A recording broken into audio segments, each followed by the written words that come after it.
Hello guys, আসসালামু আলাইকুম। Shooting চলছে বৃষ্টির দিন, তারপরে আমরা শুটিং করতেছি। একাধারে আমাদের শুটিং চলতেছে, চলবেই।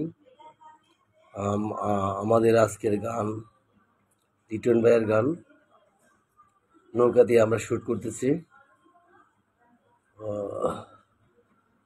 আর কিছুক্ষণ শুট করব আমরা, তারপর লাঞ্চের ব্রেক, সবাই খাইতে যাব। এখানে শুটিং চলতেছে। হিরো কাজিম নৌকার মাঝি, সাদিয়া নুরুল যাত্রী। যাই হোক, সব মিলে আমাদের কাজ চলতেছে। সকালে কিছু বৃষ্টি ছিল, এখন বৃষ্টি বন্ধ। আমরা ভালোভাবে কাজ করতেছি। আশা করি যে আর বৃষ্টি হবে না, বাকি বেলাটুক আমরা ভালোই কাজ করতে পারবো। আমাদের জন্য দোয়া করবেন, আর গান যেন ভালো করে করতে পারি সেদিকেও দোয়া দোয়া করবেন। সবাই ভালো থাকবেন। আল্লাহ হাফেজ।